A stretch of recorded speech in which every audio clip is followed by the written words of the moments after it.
Students, so I am here with the next video of chapter Nature of Matter. We were discussing about the properties of matter, where I have started with certain properties like appearance and feel, transparency, floating and sinking objects, and diffusion. So now we'll continue with the same properties of matter, and the next property is dissolution. Dissolution means the complete mixing of one substance into another substance. As you know, students, when one substance is mixed with another substance, it gets completely dissolved. And the property by which these substances they get dissolved in one another, they are known as this property is known as dissolution. When solute completely get dissolved in solvent. Solvent is your water and solute either you are using salt or sugar. So when they completely get mixed with solvent, it forms a clear solution, and that process is known as dissolution. So here I will do one activity, how solids they get dissolved in water. So here I am adding a salt in water, and when I will mix it with water, it will completely get dissolved in water and will get a clear solution. As you can see, the salt is getting mixed with water and we are getting a clear solution of salt water. But there are certain solids, they do not get dissolved in water. So here I am mixing sand in water, and when you will dissolve this sand in water, it will not completely get mixed with water. As you can see, the particles of sand, they are floating in water. They are not getting mixed completely with water, and after some time they will slowly settle down at the bottom of the glass. As you can see, some particles they are still heavier than water and they are sinking and they are at the bottom of the glass. So students, there are certain solids which get completely mixed with water and certain they do not get mixed with water. You can use here soil also, that will also not dissolve in water.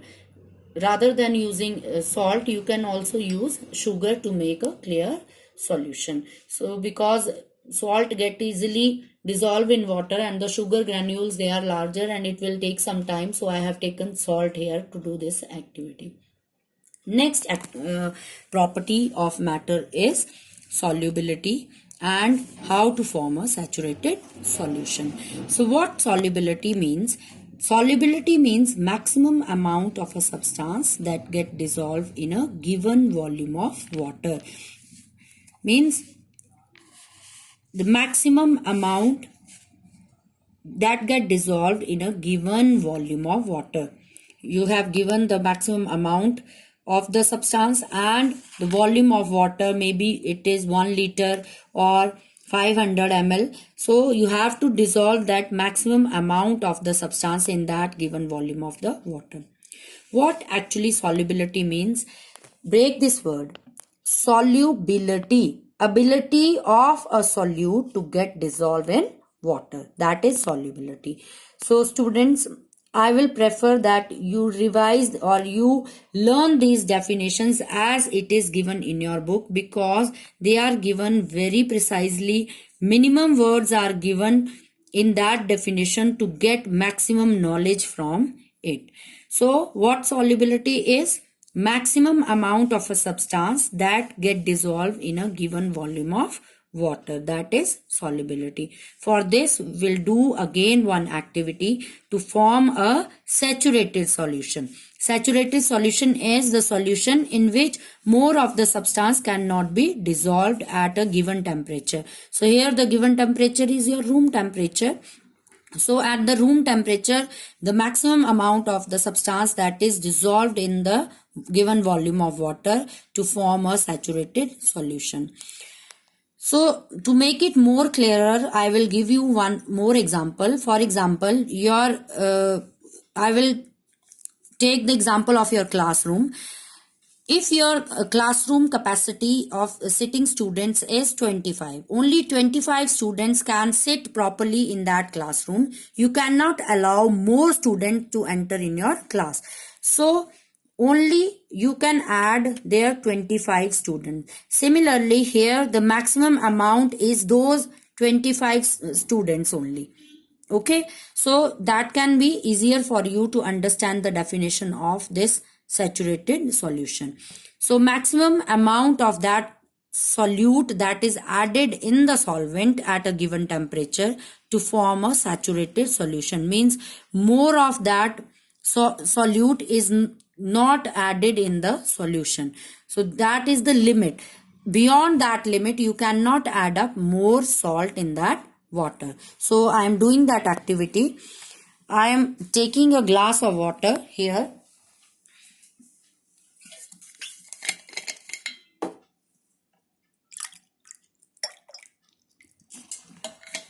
and slowly I will add some salt one by one. So I am taking here 1 spoon of salt and I am adding this in the glass of water, and I will mix it properly.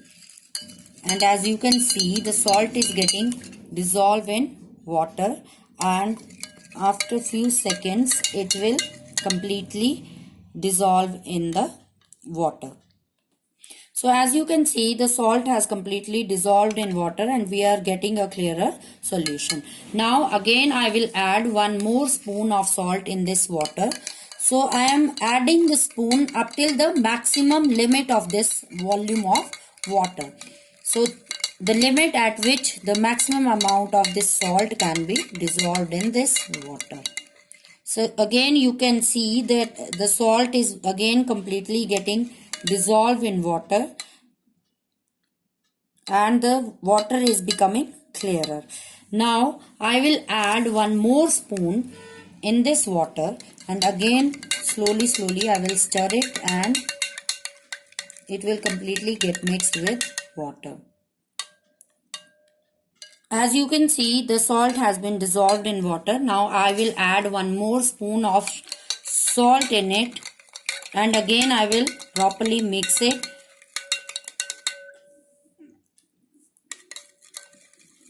And as you can see, the salt is not being dissolved in water and it is being collecting at the bottom of the glass. So this is the maximum limit of this glass of water to dissolve the solute in it. So this is the process of solubility, and I have formed a saturated solution. More amount of salt cannot be added to this solution. Now next is, so we did the activity of that saturated solution. Now what is the effect of temperature on the solubility of solid or solubility of sugar or salt in a liquid? So temperature, it plays an important role, because when we were dissolving the salt at room temperature, the maximum amount was, I added only 5 spoons of salt in the glass of water, and the fifth spoon, it did not completely dissolve in water. Now I will do this activity with taking hot water. So with the increase in temperature, the solubility also increases. Let's see how it will work. So I am taking some hot water in the glass. I am filling it. Equal amount of water is taken in this other glass, and I will slowly add. I have added 5 spoons in this, so I will add again 5 spoon in the glass of water, and as you can see that salt is completely getting dissolved quickly in the water as the temperature has been increased. I have added 2 spoons here.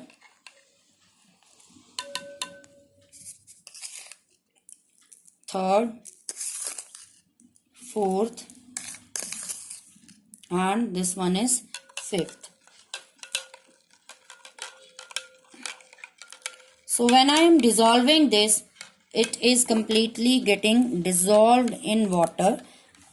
So we can say that solubility, it increases with the increase in temperature, because it will allow us to add more amount of salt in water. So as you can see, in glass we have in this glass we have added 5 spoons of salt, and the fifth spoon, it did not completely dissolved in water. Now after the fifth spoon, the water is very clear in this hot water. So now I am adding more of the salt. This is the sixth and the seventh spoon, and I will again mix it well in this hot water, and it is also getting dissolved in water.